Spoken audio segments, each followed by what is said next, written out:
So is he or isn't he? Is the Times Square lousy attempted car bomb kid connected to terrorist groups overseas, or isn't he?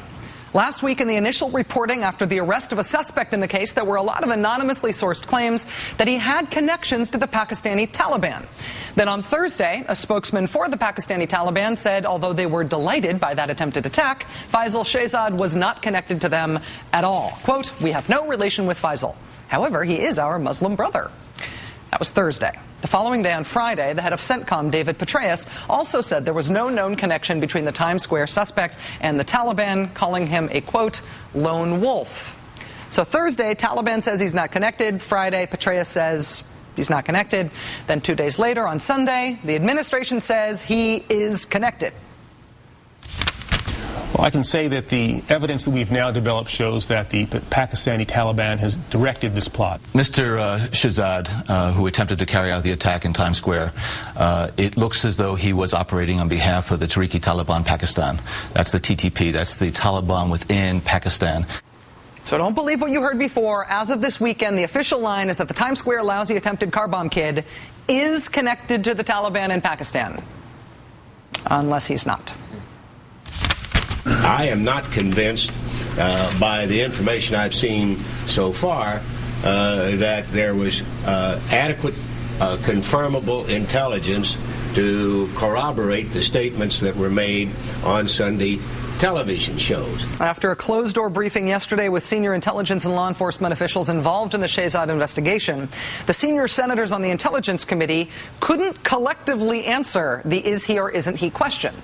One of them said the suspect is connected to the Taliban. One said he isn't.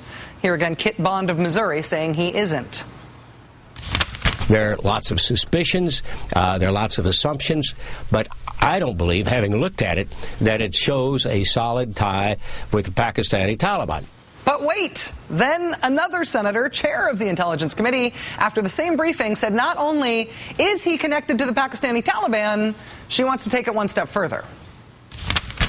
I think there is a very high likelihood that there were interactions between this suspect and the Pakistani Taliban.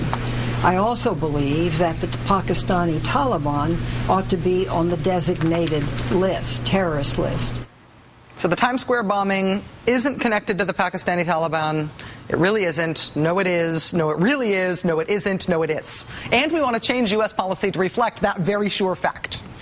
Is nobody else a little weirded out by the fact that we can't get a straight story about this? I would be perfectly comfortable with the answer, we don't know.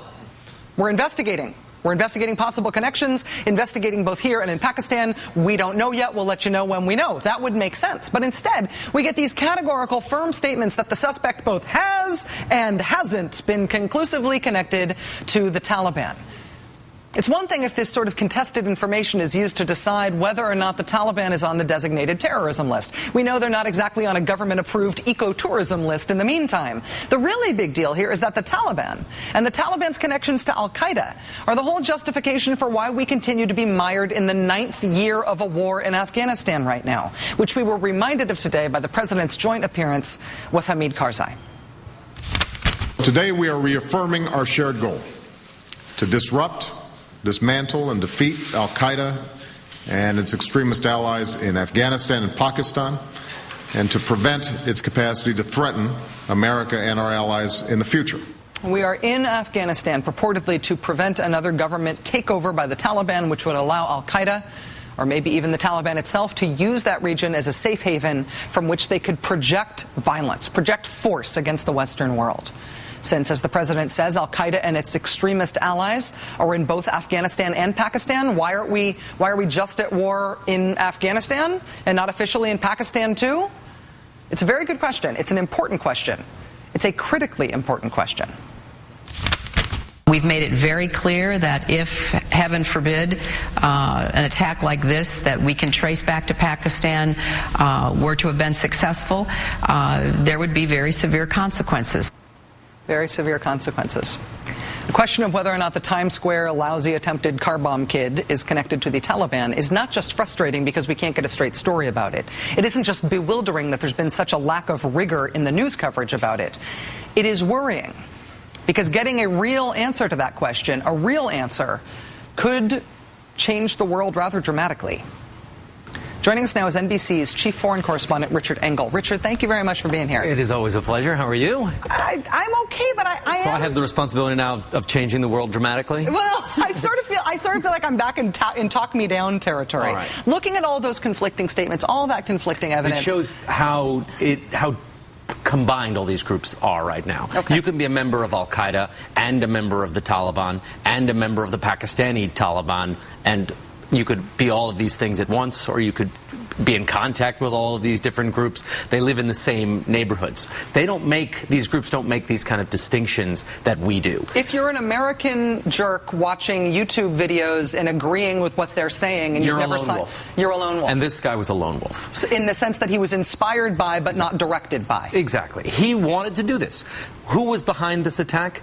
Was it the Pakistani Taliban? No, it was this kid. Yeah. He was behind the attack. Now, he wanted to do this. He was inspired to do this. He went to Pakistan to find some people who could help him do this. And he found people who were involved in all of these different organizations. Al-Qaeda, the Pakistani Taliban, Kashmiri groups.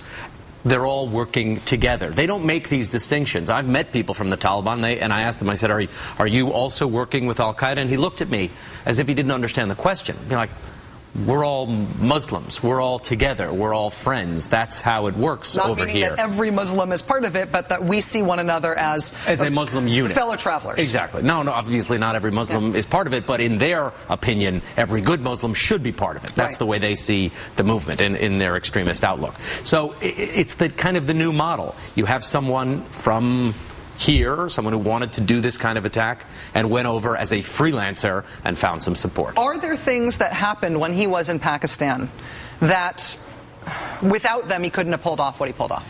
Yeah, probably. He got extra moral support, more conviction to do it. But was it necessary for him to go all the way to Pakistan? It probably helped push him over. Yeah. It convinced him that this was ultimately the right thing to do. And but could he have done it in the States on his own? Maybe. When you see Hillary Clinton say, we made it clear that, heaven forbid, if an attack like this that we can trace back to Pakistan were to have been successful, there would be very severe consequences. I feel like that sort of categorical statement from the Secretary of State mixed with all the he's connected, he's not connected, well, she's not saying we're going to invade Pakistan. I think that means there's going to be more drones. There's going to be more of what we're already doing. If there's this can be linked back to a particular camp in Waziristan, then you can expect there's going to be drones raining down on this. I don't think this was a threat to invade the sovereign territory of Pakistan. In terms of my frustration, which I've been more vocal about than I would otherwise usually be about a media story. No, I can't believe that. Well, yeah, I mean, I'm vocal about everything, but I'm not usually a person who inveighs about how things are covered. But I found this story very frustrating because of the number of anonymously sourced, seemingly self-serving and mutually contradictory statements. There is a self-serving element in this. Yeah. And the U.S. has an interest in trying to say that this was directed by the Pakistani Taliban. The U.S. has a direct motive in linking this to the Pakistani Taliban, and that is to pressure Pakistan.